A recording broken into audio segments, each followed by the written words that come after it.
collectors, and welcome to another Bossk's Bounty video. And in this video I'm going to be reviewing the Star Wars The Vintage Collection Pre Vizsla from the Clone Wars. Absolutely fantastic that we've now got this figure in the line. He was highly requested by the community, always did very well in polls such as March Madness and things like that. I think he may have even won it one year, I can't really remember, but he did very, very well, that is for sure. And finally, we've got him in the line. And of course, we've got lots of other figures in the line already that can go with him, such as the Death Watch Airborne Trooper and things like that. So really, really good to have this one in the line. And I know this figure is going to be good because I've already read my buddy Chris at Banter Skull's review of him. So I cannot wait to open the figure for myself and take a look. So with all that being said, if you do happen to enjoy the video, hit the like button down below, subscribe if you're new.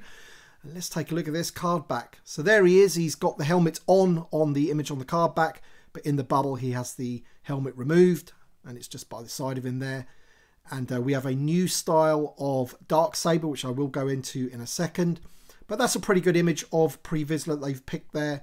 Can't really complain, and as I said, it's going to go very nicely with the other Clone Wars characters that we've got, especially all the other Mandalorians. He is VC299 in the line. There he is on the back, Vintage Collection logo, Disney and Hasbro at the bottom.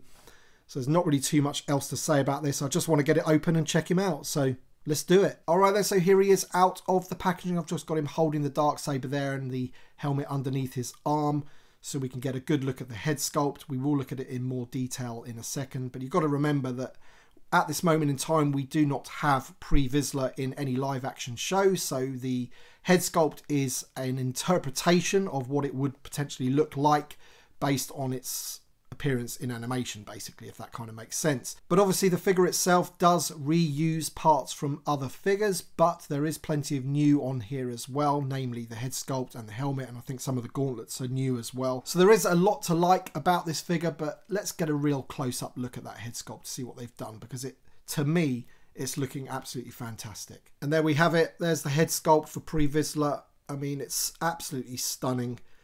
Having them close up on camera like this can sometimes make the plastic look a bit soft and take away some of the detail, but I can assure you, obviously it's 3.75. When this figure is a little bit further away, it looks absolutely amazing. And he's got the little scar on his cheek there. Really, really good.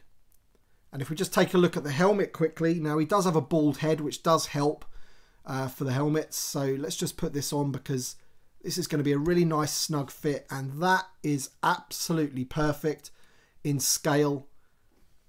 So it just kind of does show you, you know, it can be done. When we look at the Sabine Wren figure with that ridiculously sized helmet, completely out scale with the figure. This is how you do it. As I say, it is a bit easier because he does have a bald head, but still, it looks absolutely fantastic, doesn't it?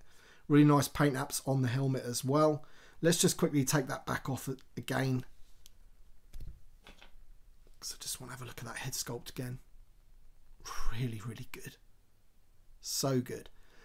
Really nice paint apps on his armor as well and on his gauntlets. So there's loads going on with this figure. And he has some paint apps on the back of his rocket pack as well. Some little buttons and everything like that. So that looks pretty cool. Is that a newly sculpted jetpack as well? I think it could be. Does it have the holes? Yep, it has the holes as well. So I'd imagine you could use the fire effects from other figures as well. So that is pretty cool. He looks absolutely fantastic. They really have nailed these Mandalorians, haven't they? If we take the jetpack out, you can just see he's got that hole in his back, of course. Now let's take a look at the Darksaber quickly, because this is different to the one that Moff Gideon has in terms of the paint apps. They've kind of given it like that cackling effect, I think you could probably call it.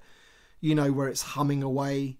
Whereas the other one's just kind of painted black and white around the edges. But you can actually see there's more paint apps going along there just to give it that effect that it's like humming away. But yeah, that is much, much better. Now, unfortunately, with this figure, you don't get a hilt of the Darksaber, which is a bit unfortunate. I think it would have been quite nice to have the hilt. I don't think any figure has come with just the hilt yet. So that maybe that's something that Hasbro can look into. You can attach it to someone's belt or something like that. But that is the Darksaber. Big improvement.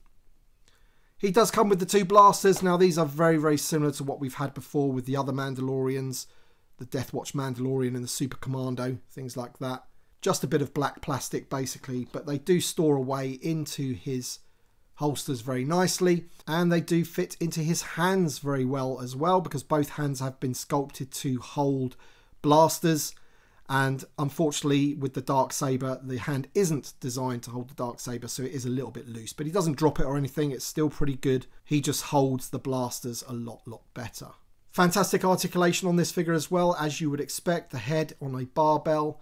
We have the ball hinge shoulders, and the shoulder guards are attached to the top of the torso there, so they do not hinder the articulation, and they are a soft vinyl plastic, so you will be able to go all the way around with that arm without that getting in the way. I really do like the way they have done that with these modern figures. We have hinges at the elbows, hinges at the wrists.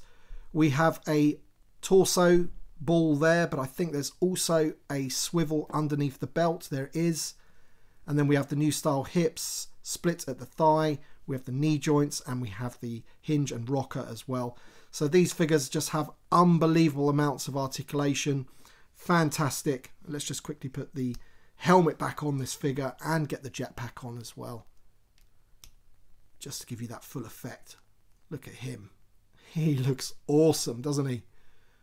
What a mean looking character. And there he is again, very quickly, with both blasters in his hand and the helmet on. He looks absolutely awesome, doesn't he? I cannot wait to get this figure into a scene with some of those Death Watch airborne troopers that we've got. They're just going to look amazing together. You can set up a real nice battle going on with all of those figures that we have from the Clone Wars. Absolutely fantastic. So let me know in the comment section below what you think. Do you have this figure already? What scenes are you going to be creating? And let me know if there's any other figures that you would like from the Clone Wars to go with them. Thanks so much for watching, everybody, and thank you to my Patreon supporters and channel members. Your support means a great deal to me as always. Thanks for watching, everybody, and we shall see you on the next one.